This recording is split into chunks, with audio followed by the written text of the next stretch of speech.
Bonjour à tous, je suis Eve Yao Kokore, donc responsable recrutement, responsable de talent acquisition dans une entreprise de la place. Donc aujourd'hui, j'aimerais échanger avec vous sur un thème très important lors du recrutement, comment se vendre, comment mieux se vendre lors d'un entretien. Super!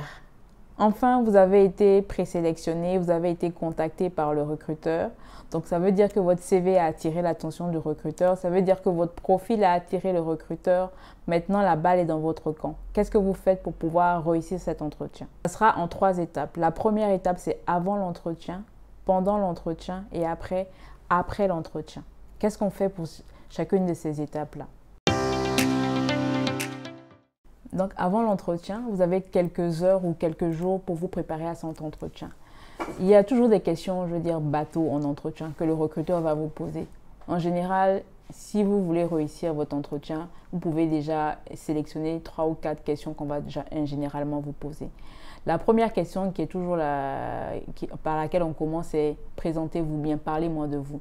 C'est la clé de la réussite de l'entretien. C'est un des éléments les plus importants sur lesquels il faut se préparer avant d'aller en entretien. Cette question, inéluctablement, vous allez devoir y répondre.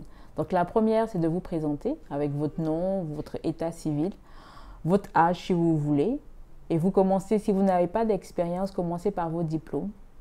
Commencez par les diplômes que vous avez eus. Commencez également par dire pourquoi est-ce que vous avez choisi cette orientation professionnelle. Peut-être que j'ai choisi de faire RH-Com parce que quand j'étais en terminale, j'ai eu une amie où je connais un DRH, il m'a expliqué, il m'a parlé de son métier, c'est quelque chose qui m'a plu et j'avais envie de pouvoir poursuivre dedans. Ou j'ai un parent, par exemple, qui a fait ressources humaines ou qui est expert comptable et je l'ai entendu parler de son travail, j'ai trouvé ça passionnant et j'avais envie de le suivre. C'est un exemple pour moi. Ça peut être un élément que vous pouvez utiliser pour expliquer votre orientation professionnelle. Autre chose, vous pouvez dire que vous étiez bon en maths ou en maths, donc vous avez souhaité aller faire de la comptabilité. En ressources humaines, vous avez dit que vous souhaitez faire quelque chose qui touche à beaucoup d'activités. On est en relation avec l'humain, on est en relation avec les gens. Donc peut-être que vous avez choisi les ressources humaines pour ça. Ou parce que vous avez le contact facile avec les gens, donc vous êtes orienté vers de la gestion commerciale. Il y a forcément une raison pour laquelle vous avez choisi cette orientation professionnelle. Ça, c'est le premier point. À la suite de ça, vous pouvez aussi dire, si vous n'avez pas d'expérience professionnelle, que voilà les matières que j'ai appréciées lors de ma formation. Si on prend l'exemple des ressources humaines, j'ai aimé la matière ou bien la matière en administration du personnel parce qu'il fallait être minutieux dans les contrats, il fallait faire attention aux dates limites pour un CDD. Tous ces éléments-là, je les trouvais très intéressants. Voilà, ça donne déjà une orientation, ça montre que vous êtes quelqu'un de plus ou moins, on va dire, organisé ou bien vous avez de la suite dans vos idées parce que vous savez où vous voulez aller. Vous avez déjà un fil conducteur par rapport à votre carrière professionnelle. Si vous n'avez aucune expérience en entreprise, bien sûr, comme vous pouvez savoir, le recruteur a vu votre CV avant de vous contacter, de vous appeler. Dans ce cas-là, si vous n'avez pas d'expérience professionnelle, ne misez pas pour dire « je n'ai pas d'expérience professionnelle ». Le recruteur est informé que vous n'avez pas d'expérience professionnelle. Mais vous pouvez tabler sur des activités extra-professionnelles. Forcément, à part l'école, vous êtes peut-être passionné de football, vous êtes même joueur même de football, vous êtes un défenseur, vous êtes un meneur, vous êtes même, quand on fait les maracanas au sein dans le quartier, c'est vous qui êtes le coach. Donc, c'est des traits de personnalité qu'on va retrouver, dont on a besoin en entreprise. Ça peut être ça. Vous pouvez être choriste dans une chorale et vous êtes maître de chœur. Donc, c'est des éléments, ou bien vous êtes même dans la chorale et vous êtes trésorier de la chorale. Donc, vous avez déjà manié un peu l'argent, la liquidité, ou même vous êtes même géré des projets, ou même vous participez à l'organisation de fêtes dans votre église ou dans votre quartier. C'est des éléments sur lesquels vous devez tabler si vous n'avez pas d'expérience professionnelle, qui va montrer au recruteur que vous avez acquis des qualités ou des compétences nécessaires pour pouvoir réussir en entreprise. Souvent, ce qu'on attend quand on demande aux candidats « je n'ai pas d'expérience professionnelle », c'est Le recruteur attend du candidat qui dise « je veux apprendre, je veux faire mes preuves, je veux me challenger, je veux connaître votre entreprise, je veux apporter mon dynamisme à l'entreprise, je veux apporter ma motivation à votre entreprise, je veux découvrir ce métier qui me passionne de l'extérieur mais que j'aimerais mieux connaître aujourd'hui ». C'est sur ces points-là que le recruteur va apporter son attention. D'accord?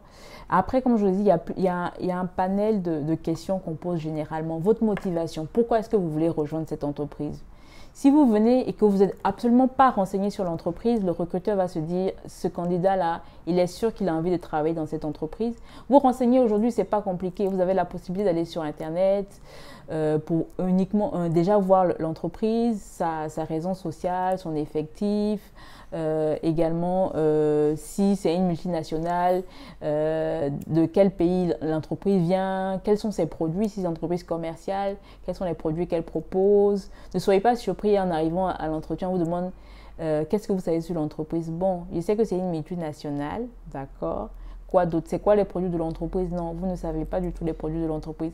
Ça ne montre pas un intérêt pour le recruteur de vous prendre parce qu'il se dit il n'a même pas eu le temps de se préparer pour l'entretien. Juste la question est qu'est-ce que vous savez de l'entreprise et il ne sait rien. Ça, c'est un point. L'autre point, c'est on va vous poser souvent des questions sur vos qualités, vos défauts, vos axes d'amélioration. Je trouve que cette question est un peu difficile à répondre. Moi, en tant que recruteur, je ne l'aime pas la poser, mais ça arrive très souvent que certains de mes confrères la posent. On demande toujours, quand on demande les qualités et les défauts, qu'on vienne avec des exemples concrets. Quelqu'un peut dire je suis quelqu'un de très organisé, d'accord. Comment est-ce que moi, en tant que recruteur qui ne vous connaît pas et qui ne vous côtoie pas au quotidien, je peux savoir que vous êtes organisé? Vous pouvez dire oui, j'ai l'habitude d'organiser des fêtes au sein de mon quartier ou au sein d'une association. C'est moi toujours qui suis la responsable de l'organisation. Bien même, je suis PCO d'un mariage, j'ai été PCO de plusieurs mariages, de plusieurs événements, qui montre que vous avez déjà organisé des événements, donc vous savez déjà peut-être gérer une équipe, vous savez gérer un budget, vous savez gérer les imprévus, vous savez gérer le stress aussi qui peuvent être en relation avec ce type d'activités qui sont des événements. Là, c'est un point. En termes de défauts, on va vous poser les défauts. On réfléchit toujours. Les qualités, on en a toujours. C'est toujours facile de trouver ses qualités. Mais ces défauts, c'est toujours un peu plus difficile. Donc les défauts, ça peut être des axes d'amélioration. On peut dire que vous pouvez dire que vous êtes timide. Comme ça, mais que vous travaillez sur vous-même, qu'avant vous avez du mal à parler à des inconnus, vous avez même du mal à aborder des gens que vous ne connaissez pas, mais avec peut-être la chorale ou avec d'autres activités extra-professionnelles, extra-scolaires que vous avez eu à faire, vous avez pris l'habitude de pouvoir échanger facilement avec des inconnus. Ça peut être aussi que vous êtes souvent lent, j'aime pas dire ce mot comme ça, mais que vous prenez du temps avant de faire les choses, vous voulez que les choses soient bien faites, vous êtes quelqu'un de très minutieux, vous vous assurez que tout soit bien fait avant de rendre le travail. Ça va rendre souvent le travail long parce que vous allez regarder dans le détail, mais vous êtes sûr qu'à la fin, quand vous rendez votre travail, vous rendez un travail de qualité. Ce genre de points d'amélioration, c'est toujours bon pour certaines activités ou bien certains métiers comme la comptabilité.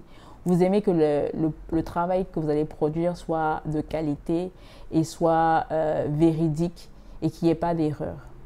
Pour certains métiers, on va attendre cette précision-là. Si vous partez pour un poste à la comptabilité ou à la trésorerie ou à la finance, ce sont ces éléments sur lesquels vous pouvez tabler. Si vous venez en ressources humaines aussi, ça peut être un point positif de dire oui, je fais attention aux détails parce que quand on rédige un contrat de travail, on évite de mettre un zéro en trop sur le salaire de quelqu'un ou de mettre la personne en CDI alors qu'elle doit être en CDD. Vous avez préparé, on va dire, quelques questions pour l'entretien. Je vais rapidement revenir dessus. Donc, présentez-vous, parlez-moi de vous, pourquoi est-ce que vous souhaitez intégrer cette entreprise, quels sont vos points forts, quels sont vos points faibles, quelles sont vos qualités, quels sont vos défauts, vos axes d'amélioration, qu'est-ce que vous savez sur l'entreprise. On va souvent vous poser ce type de questions-là. Si vous avez bien préparé ces questions-là, maintenant on va passer à la phase le jour de l'entretien.